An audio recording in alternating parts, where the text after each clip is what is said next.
Okay भाई लोग, solo levelling Ragnarok वापस आ चुका है। मतलब जिन्होंने भी सोलो लेवलिंग देखा होगा उन सबको पता है भाई ये क्या चीज है। और सोलो लेवलिंग मेरे दिल के कितने करीब है मैं ये कैसे बताऊं। पर हाँ ठीक है, अगर बोलूँ तो ये सोलो लेवलिंग के स्टोरी पूरे खत्म होने के बाद, मतलब संग जिनबू का स्टोरी पूरी तरह से खत्म हो चुका है उसकी, और मिस चाइयन की शादी हो चुका है। और उसके बाद उनका एक बेटा होता है संग सुहो, जो कि बिल्कुल संग जिनबू की तरह पावरफुल होता है, पर उसकी पावर्स को सील कर दिया जाता है। और ये जो पूरी स्टोरी है ये वही से शुरू होता है। सो भाई चलो, एपिसोड के शुरू में हमें बताया जाता है आउटर गॉड्स, बाहर की भगवान, बहुत पुराने समय से उनके डिवाइन एग्जिस्टेंस जो कि अलग अलग यूनिवर्स को, अलग अलग महाविश्वों को बनाता था, उनको ही हम कहते हैं एब्सोल्यूट बीइंग, जो कि इनलेसली अपने मर्जी से सारे यूनिवर्स को बनाता जाता। और इन्हीं प्रोसेस में उनके हाथों से अलग अलग मटेरियल्स, सोल्स यानी आत्माएं और अलग अलग नियम अपीयर हुए।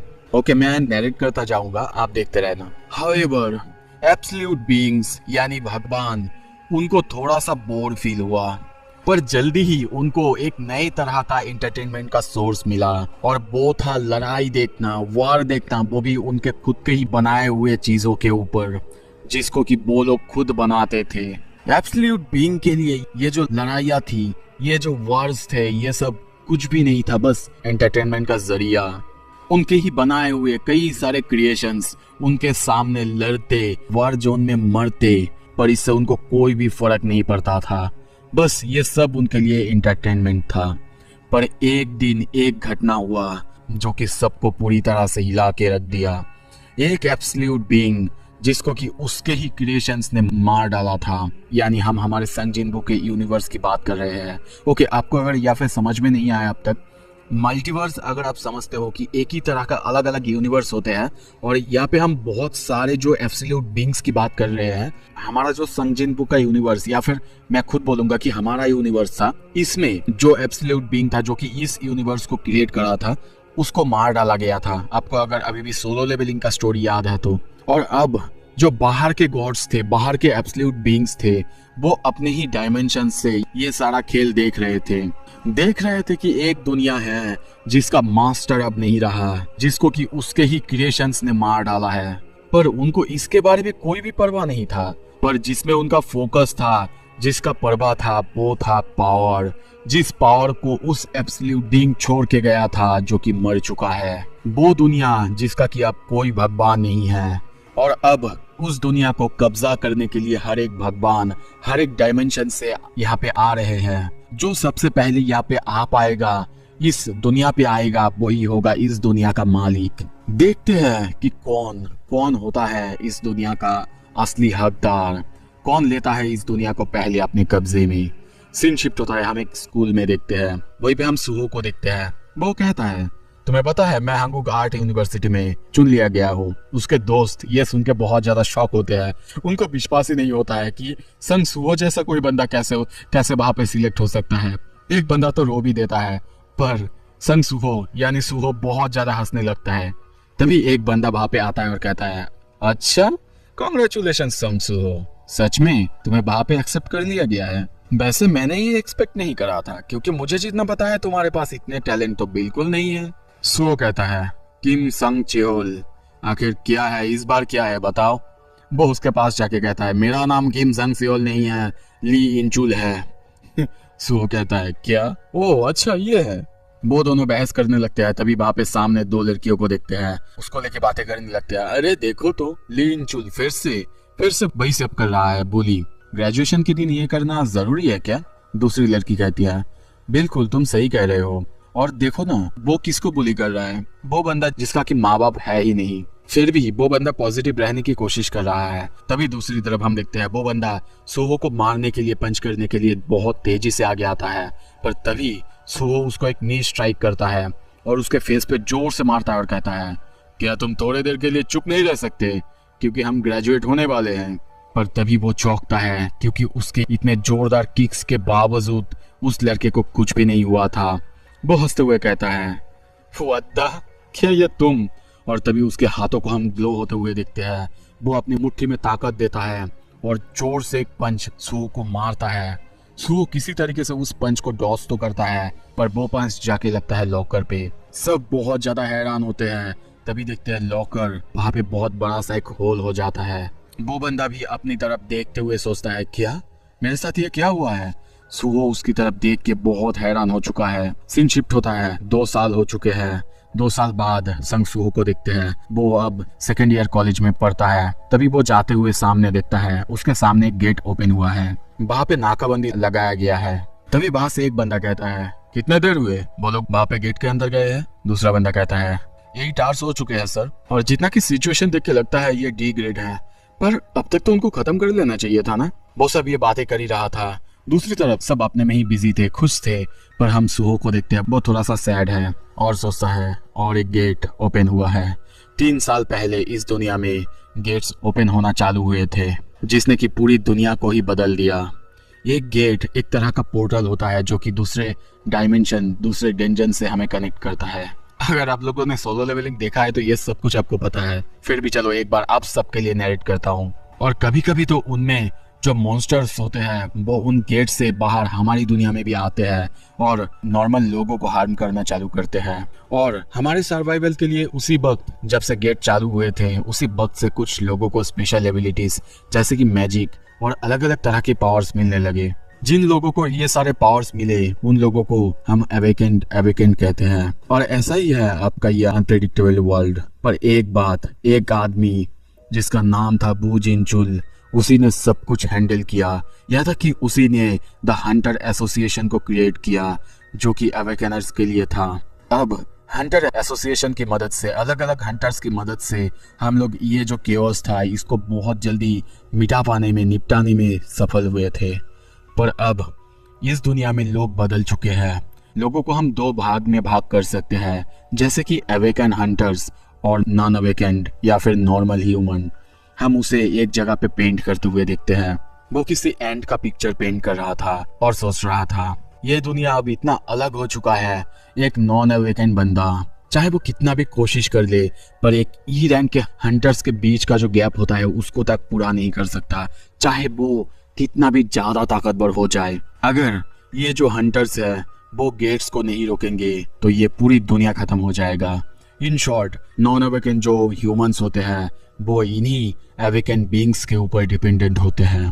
पर अवेकेंड जो होते हैं वो इन नॉन अवेकेंड को छोड़ के भी जिंदा रह सकते हैं, पर नॉन अवेकेंड बिना अवेकेंड के इस दुनिया में जिंदा नहीं रह सकते। और इसीलिए मैं हंटर्स का इतना ज़्यादा ग्रेटफुल हूँ, क्योंकि उन्हीं के वजह से मेरे जैसा नॉन अवेकेंड जिनके पास कोई भी पावर्स नहीं है वो पीसफुली इस दुनिया में रह सकते हैं। पर इसी समय मैं थोड़ा सा अनईजी फील करता हूँ। मैं कभी कभी सोचता हूँ कि मेरे पास कोई भी चीज़ नहीं है और मैं उन्हीं चीज़ों का यूज टू होते जा रहा हूँ। जैसे कि मैं अपने पेरेंट्स को बहुत ज़्यादा मिस करता हूँ। मेरा सर्वाइविंग वो भी अब दूसरों पर डिपेंड करता है। यह था कि एक वक्त था जब मुझे ऐसा फील होता था कि मैं कुछ अचीव कर सकता हूँ, पर वो सब कुछ तब खत्म हो चुका था। सब कुछ मेरे अंदर एक वॉइड ने जगह कर ली। माँ हमेशा कहा करती थी कि मैं डैड की तरह दिखता हूँ, पर डैड वो इस सिचुएशन में क्या करते हैं, इस हेल्पलेस सिचुएशन में। और तभी आवाज आता है, सो चौंकते हुए अपनी आंख खोलता है। वो खो चुका था। साइड में देखते हुए कहता है, आर्ट इंस्ट्रक्टर। वो कहता है, फोकस देके आर्ट कर रहे हो, वैसे तुम क्या ड्रॉ कर रहे हो, देखता हूँ। सो कहता है, ओह ये ज्यादा कुछ नहीं है, मेरे हाथ बस अपने आप चल रहा है। उसके सर कहते हैं, ये एक एंट है। अच्छा तरीका है ऐसे एंट को ड्रॉ करने का, या फिर मैं बोलूँ कि ये एक ह्यूमन एंट है। सो सोचता है, पता नहीं क्यों मैं इस तरह की एक एंट को ड्रॉ कर रहा हूँ। और उसके आर्ट में हम बेडू को देखते हैं और हमको पता है कि वो क्यों ड्रॉ कर रहा है। तभी सीन शिफ्ट होता है, बाहर हम देखते हैं उसी गेट में हंटर्स जो कि अंदर गए थे वो अब वापस आ चुके हैं। सब बहुत ज्यादा खुश है। एक बंदा एक हंटर को देखते हुए कहता है, अच्छा काम किया आपने हंटर किम जंग सू। वो कहता है, द डेंजन सबसेक्शन वो सक्सेसफुल हुआ। सबसेक्शन मतलब दोस्तों आपको पता है, मुझे कमेंट करके बोलो। और हाँ, एक नया रिपोर्ट दर्ज करने की जरूरत है। हम एक नए तरह के बीस से लड़े हैं आज। ये ह्यूमनॉइड बीस की तरह था, जिनके की आंखों और मुंह से ब्लू फ्लेम्स निकल रहे थे। वो लोग अटैक करते हैं अपने दांत और क्लॉज से, पर वो इतने भी ज्यादा ताकतवर नहीं है। मुझे थोड़ा सा स्क्रैच आया है अपनी बॉडी पर वो छोटे से माइनर बीस्ट थे, तो मुझे लगता है कि ये ज्यादा प्रॉब्लम नहीं होगा। दूसरा बंदा कहता है, सच में सर, ये इस तरह का बीस्ट था जिसे कि हम जानते भी नहीं। आई एम ग्लैड कि ये ज्यादा डेंजरस नहीं था। ओके मिस्टर हंटर, आप उस बीस्ट को लेकर थोड़ा सा रिपोर्ट दर्ज कीजिए, थोड़ा सा बताइए। पर तभी हम उसी घाव के जगह को देखते हैं। उस घाव के जगह में ग्लो होने लगता है, ब्लू फ्लेम जलने लगता है और उस बंदे को तभी कुछ फील होता है। कुछ देर बाद वो कुछ जवाब नहीं देता। ये देख के दूसरा बंदा कहता है, सर, हंटर किम जोंग सू, क्या हुआ आपको? पर तभी वो कुछ और कहता देखते हैं। वो बंदा उसे मुंह खोल के खाने के लिए आगे बढ़ता है। दूसरे हंटर्स ये देख के बहुत ज्यादा हैरान हो जाते हैं। उसका खून वहां पे गिरने लगता है। एक हंटर देख के कहती है, क्या ब्लू फ्लेम्स? ये तो उसी तरह का बीस्ट था ना जिनको कि डेंजर में हमने मारा था। तभी वो कुछ और कहती, उसको भी मार दिया जाता है। ये देखते ही सब लोग वहां से भागने लगते हैं, चीखने लगते हैं। वहां पे एक एक बंदे को मार दिया जाता है। देखते हैं बहुत सारे लोगों को मार दिया जाता है, चीखने की आवाज सुनाई देता है। ये देख के जो आर्ट क्लास में वहां पे लोग थे, वहां पे स्टूडेंट्स थे, वो सब नीचे की तरफ देखने लगते हैं और कहने लगते हैं, क्या चल रहा है, नीचे देखो। सुहो भी ये सुन के वहां पे जाता है, देखने की कोशिश करता है। देखते ही बहुत ज्यादा डर जाता है क्योंकि वहां पे लोग ही लोगों पर अटैक कर रहे थे, एक दूसरे को मार रहे थे, खा रहे थे और सबके आंखों से, बॉडी से हम ब्लू फ्लेम निकलते हुए देखते हैं। एक बंदा वहां से कहता है, उनकी आंखों में देखो, उनकी आंख ग्लो कर रहे हैं, वो भी ब्लू, लगता है कि ये कोई बीस्ट जैसा है। एक लड़की वहां पे थी, वो कहती है, क्या लगता है जो डेंजन वहां पे था वो ब्रेक हो चुकी है। वो लोग बातें करने लगते हैं, चलो भागते हैं, चलो यहाँ से भागते हैं। पर कोई कहता है, नहीं, हमें शायद यहीं पे रहना चाहिए जब तक हंटर्स ना आ जाए। तभी वो अपने ही आर्ट इंस्ट्रक्टर को कहते हैं, सर, आप तो एक हंटर है ना, आप तो एवेकन हो चुके हैं, तो चाहिए ना, प्लीज कुछ कीजिए। वो कहते हैं, नहीं, मैं तो बस एक ई रैंकर हूँ, मैं क्या कर सकता हूँ यहाँ पे। सो वो सामने देखते हुए बहुत ज्यादा डर चुका है क्योंकि सामने हम एक प्रोजेस्ड बीस्ट को देखते हैं जो कि बिल्डिंग के ऊपर था, अपने पैरों को ठीक कर रहा था और जंप की तैयारी करता है और तभी जंप करता है। ये देखते ही सुबह सबको कहता है, भागो यहाँ से। पर जब तक वो कुछ करता, वो बीस्ट वहां से जंप करके इस बिल्डिंग पे आ चुका था। आते ही वो हमला कर देता है। सारे स्टूडेंट्स ये देख के डर चुके हैं। सो को देखते हैं, वो भी भाग रहा है। पर तभी सामने एक लड़की को देखता है। वो लड़की कहती है, मेरी पैर, उसमें बिल्कुल ताकत नहीं है, मैं चल नहीं पाऊंगी, प्लीज मदद करो मेरी। सो देखता है पर वो अपनी आंख बंद कर लेता है और वहां से भागने लगता है और कहता है, मैं एक हंटर को बुलाता हूँ, जल्दी बुलाता हूँ। पर जाते हुए सोचता है, डैम इट, इसका क्या मतलब था कि मैं एक हंटर को बुलाऊं? इसका तो बिल्कुल ये मतलब था कि मैं उसे मरने के लिए वही छोड़ रहा हूँ। पर मैं क्या कर सकता हूँ, मैं तो एवेकन भी नहीं हूँ, मेरे पास कोई ताकत भी नहीं है, मेरे जैसा कोई बंदा क्या कर सकता है। Damn it, non awaken. वो अपने हाथ बंद कर लेता है और सोचता है, इस सिचुएशन में मैं आखिर क्या कर सकता हूँ, इस सिचुएशन को ब्लेम करके भी कोई फायदा नहीं होगा। सोचो संगसू, तुम क्या कर सकते हो? डैड, आप अगर इस सिचुएशन में होते तो आप क्या करते? डैड। वो अपनी डैड के बारे में सोचता है और तभी पीछे देखता है, उस बीस्ट को देखता है कि वो बीस्ट उस लड़की पर हमला करने के लिए आगे आ ही रहा था। वो लड़की रोने लगती है, डर चुकी है। तभी उस बीस्ट को देखते हैं जो कि उसके ऊपर हमला करने के लिए भाग रहा था। वो लड़की चीखने लगती है। पर तभी देखते हैं संगसू उसके ऊपर गैस सिलेंडर से हमला करता है, जिससे उस बीस्ट की थोड़ा सा खून निकल आता है। और वो सोचता है, अगर मेरी जगह पे डैड होते तो मुझे लगता है कि वो डेफिनेटली यही करते। और तभी उसके सामने कुछ अजीब से सिस्टम जैसा नोटिफिकेशन आता है, ग्लिच होने लगता है और कुछ लिखा हुआ आता है, नोटिफिकेशन, तुमने रिक्वायरमेंट पूरा कर ली है, secret quest, courage of the powerless.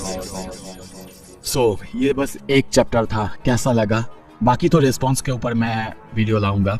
Like करो अगर आपको पसंद आया और सब्सक्राइब करो, कमेंट में मुझे बताओ, भर दो यार, कैसा लग रहा है आपको। अगला एपिसोड कल ही आएगा, देखने के लिए बहुत बहुत शुक्रिया। अच्छा लगे तो लाइक करो, शेयर करो एंड जरूर कमेंट करो।